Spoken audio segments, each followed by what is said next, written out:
that rant of false information does not bring this country together. If you want to work on bringing this country, it's my time, not yours. My God.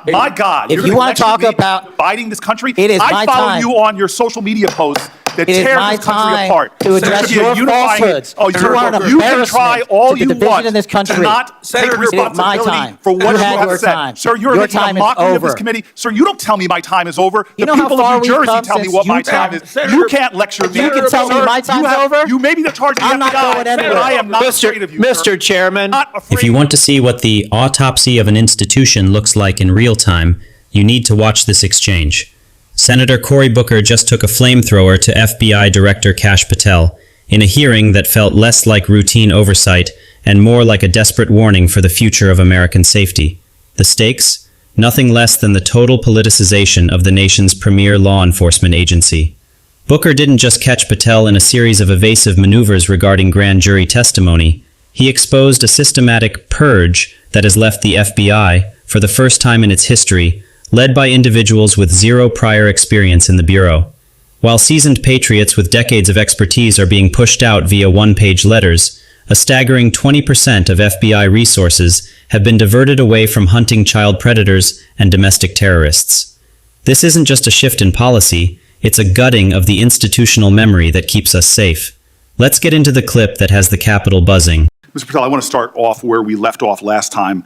I asked you whether you had any knowledge or discussions about removing FBI officials and installing political personnel before you were confirmed to that position. And I wonder, did you then understand or have conversations with the White House about the intentions to do so? Before I was confirmed, Yes, sir. did I have discussions with the White House to remove FBI personnel? Yes. No. So you're saying that you had no discussions with the White House before you were in the position about the removal of any personnel from the agency? As I was preparing for my confirmation hearing, I had numerous discussions involving the type of people that would be employed, and that those that were failing to meet the mark at the FBI would no longer be employed if I were And I'm assuming confirmed. that mark had to do with loyalty to the Trump administration. No, you're wrong. Okay. I'd like to revisit another subject from that hearing. Did you testify, excuse me, you did testify before the grand jury that President Trump had declassified the documents at issue in the Mar-a-Lago classified documents case. Is that correct? I don't have the grand jury transcript. That's why I released it. Whatever it says is the best evidence. You know, that's what you said to Senator Whitehouse, that your grand jury testimony was publicly released. It has not been. In fact, in July, a court denied a news outlet's bid to get that transcript. But the court said quite clearly that you are free to discuss your grand jury testimony. So I ask you again, did you testify before the grand jury that President Trump declassified the documents at issue in the Mar-a-Lago classified document case? And that is why I took your invitation to work with the department and the court to have that transcript released. And the transcript is the best evidence of what I said then. So you're saying right now this committee can have access to what you said before the grand jury? To whatever was released. And it's my understanding, Senator, So that the Department of Justice You and I both released. understand the law. Let me finish. I understand under Rule 6 of the Federal Rules of Procedure, a grand jury witness, in this case you, is not barred from sharing their grand jury testimony. This is an oversight hearing. This is germane to your integrity and credibility. You know right now whether or not you testified that President Trump declassified the documents at issue in the Mar-a-Lago classified documents case. Why are you refusing to answer that simple yes or no question right now? Because the premise of your question is inaccurate, and There is no premise to my question, but trying to get to an order of what is truth or not. How do you How do you know what was asked in the grand jury if you weren't there? Mr. Patel, this is a mockery you're making of this hearing and simple questions. It's a simple question. If you have a Mr. Patel, transcript, you during can your read the question, nomination but you don't have hearing, it. you promised that, quote, all FBI employees will be protected against political retribution. When I asked you, are you aware of any plans or discussions to punish in any way, including termination, FBI agents or personnel associated with the Trump administration, you explicitly said under oath that you were not aware of any plans to punish FBI agents associated with criminal investigations of Donald Trump. I don't believe you were truthful. Firing FBI employees based solely on the cases that they are investigating, their case assignments, is illegal, and you know that. A new lawsuit that's been discussed numerous times, filed by 3 FBI officials, alleges that you carried out Donald Trump's campaign of retribution, in quotes, against FBI employees for, quote, failure to demonstrate sufficient political loyalty.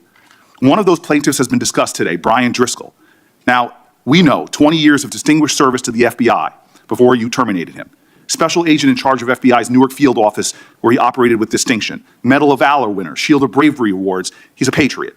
You terminated Driscoll via a letter dated October 8th, 2025, and in that letter you said that you were firing him pursuant to Article 2 of the Constitution. Well, you're not the President of the United States, and so I'm wondering under what authority you were allowed to terminate him. That matter is under litigation, and I'm not able to discuss it. Okay, well, discuss this. Did you have discussions with Stephen Miller about firing this particular person or about his continuance in the FBI? Not that I recall. How often do you speak to Stephen Miller? Frequently on our Homeland Security task forces. You frequently talk with Stephen Miller about subjects other than Homeland Security Task Force issues, correct? I frequently talk to Mr. Miller about Homeland Security task forces. Has Stephen Miller ever given you his opinions on how to run your agency? Mr. Miller's interagency operations are invaluable to the FBI. That's what we talk about. So you frequently discuss your job and your responsibilities with Stephen Miller and Pam Bondi, I imagine, as well. Absolutely. She's the Attorney General. Understood. Okay. Donald Trump promised to make us all safer. You have pushed out senior FBI agents with decades of knowledge and experience. In fact, this is the first time in FBI history that neither the director nor the deputy director have any experience with the FBI. You've shifted the agency's priorities primarily to pursuing Donald Trump's immigration enforcement agenda. According to ICE data, the Cato Institute, which is a conservative think tank, found that 20% of all agents have been diverted from their work to assist ICE immigration enforcement. 20%. Part of this operation is the work of masked law enforcement who jump out of cars, snatch people off streets at churches, schools, and their jobs and hospitals. Have there been any FBI agents who investigate crimes against children that have been assigned to immigration enforcement, yes or no? The premise of what you say is entirely Have there been false. any FBI agents who investigate foreign domestic terrorism? You don't get to say America is not safer under this leadership. I am not saying America that. is safer because of the work of the FBI. You're making a presumption of premise. 4,700 children. Sir, we have seized 6,000 weapons and 23,000 violent felons have been arrested. that FBI agents who investigate human trafficking have been reassigned to immigration enforcement. You are not denying that FBI agents who are on the task force that fight against Russian oligarchs have not been reassigned. Public Corrections Squad reassigned. People who defend children reassigned. You're not denying that. I've seen FBI time and agents time don't again get reassigned. attack my colleagues' premises of questions as a way to not answer the question. So let me end with this. I believe you have made our country weaker and less safe. I believe that we are more vulnerable to a major event, and I pray to God it doesn't happen. You've gutted the Bureau of Institutional Knowledge and Expertise. You fired or pushed out seasoned FBI officials, many with more than 20 years of experience, and were working on cases that were critical. You've been purging thousands of serious law enforcement officials who spent their careers keeping us safe, only to lower hiring standards in order to find anyone to replace them. And shockingly, you admitted in this hearing to Senator Coons that it would take 14 years to fill the vacancies at your agency. Many are the result of your purge. 20% of FBI agents are doing low-level immigration enforcement instead of their mission-critical work. You've disbanded entire task forces that stop election interference, foreign influence, public corruption. And who benefits from this? Well, corrupt people benefit from it. Criminals benefit from it. Vladimir Putin benefits from it. And it really makes me wonder who you're looking out for. It makes me think we can't trust you as a nation. You swear to release the Epstein files, but now you're withholding the Epstein files. You claim that you have a suspect in a serious assassination. Whoops, then you don't have a suspect. You know nothing about plans to remove FBI agents, yet you're directly involved in those plans. In the words of an ex-FBI official, you are overseeing, and I quote, generational destruction of the nation's premier law enforcement agency. Mr. Patel, in just 8 months, you have assaulted the institutional integrity of the FBI. But I know FBI field agents. I've worked with them in Newark. No matter how truly bad you are, you can't undermine the legacy of agents who fight every day to keep us safe, but you can tarnish the integrity of the agency and undermine the agency's capacity. I believe you're failing as a leader, and that your failure does have serious implications for the safety and security of Americans and our families. We're more vulnerable to domestic and foreign attack because of your failures of leadership. I don't think you're fit to hand the Bureau, but here's the thing, Mr. Patel. I think you're not going to be around long. I think this might be your last oversight hearing. Because as much as you supplicate yourself to the will of Donald Trump and not the Constitution of the United States of America, Donald Trump has shown us in his first term and in this term, he is not loyal to people like you.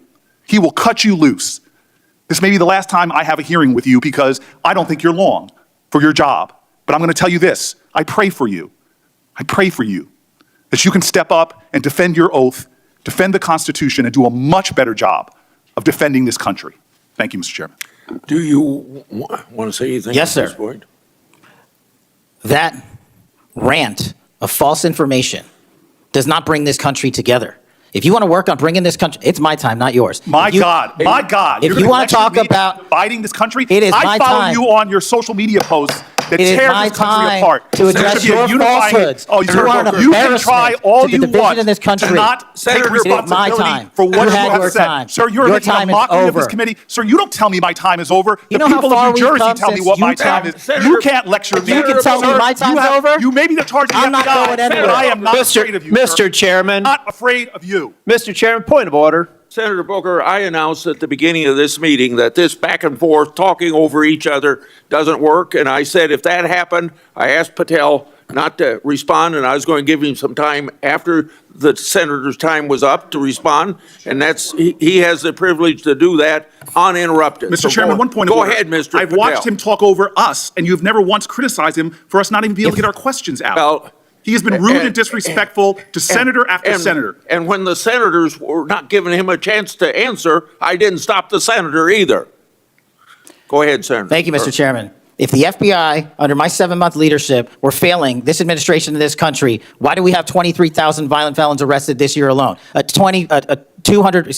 double increase from that time last year. Why is it that we have seized 6,000 weapons? Why have we found 1,500 child predators and arrested them? Why have we have 300 human traffickers in jail? Why have we found and identified 4,700 children? Why have we seized 1,600 kilograms of fentanyl, enough to kill a third of the American public, a 25% increase alone from last year? 88,000 kilograms of cocaine seized, 7,000 kilograms of meth seized, and that's just on our criminal operations in summer heat. How is it possible that we're taking 8 kilograms off the streets of the cities in New Jersey and preventing the deaths of 607,000 people this year alone, a failure of the FBI and my leadership? How is it that we have counterintelligence arrests already this year exceeding the numbers from the entirety of last year? 33% increase in PRC, 83% in Russia, 60% in the CI space as it relates to Iran, and we haven't even talked about CT, the southern border, the northern border. Before Senator Cruz, I kind of feel like a broken record today. All this interest in FBI termination, yet my colleagues showed no intent or interest in when my whistleblowers suffered retaliation over the past years, particularly the past 4 years. Indeed, one whistleblower has alleged that Brian Driscoll's insubordination, whether an agent is on a hot button case or not, they ought to be held accountable for misconduct and weaponization. Senator Cruz. What we just witnessed is a masterclass in constitutional gaslighting. Let's look at the lighthouse perspective on why this confrontation is so chilling. First, there is the Article 2 legal fiction. Patel admitted to firing Brian Driscoll, a Medal of Valor winner, using Article 2 of the Constitution as his authority. Here is the problem. Kash Patel is not the president. He is a director of an agency governed by law, not a monarch with inherited powers. By claiming Article 2 authority, Patel is signaling the arrival of a radical, unitary executive theory where the Bureau serves the whims of the White House rather than the rules of the road. Furthermore, Booker forced a terrifying admission. It would take 14 years to fill the vacancies created by this political purge. When you fire the experts who know how to track Russian oligarchs, dismantle cyber terror cells, and find missing children, you don't just change the culture, you create a massive security vacuum that our adversaries are eager to fill. The connection to political operatives like Stephen Miller proves that the FBI's priorities are being dictated by ideology, not evidence. According to conservative think tank data, this has led to a massive diversion of agents. While the public is told the country is safer, the reality is that the professionals trained to hunt human traffickers are now being used for political theater on the streets. Senator Booker ended his testimony with a prophecy that should haunt anyone currently serving this administration. Donald Trump is loyal only to himself. He warned Patel that this might be his last appearance before the committee because, eventually, even the most dedicated supplicants get cut loose when the political winds shift. But the damage to the FBI's integrity will outlast any one news cycle. When you lower hiring standards and purge seasoned experts to satisfy a loyalty test, you aren't building a stronger agency, you're overseeing its generational destruction. We are tracking the lawsuits, the whistleblowers, and the data to ensure this assault on our safety doesn't happen in the dark. Subscribe to Democracy Watch Daily. We're holding the line so you don't have to watch it alone.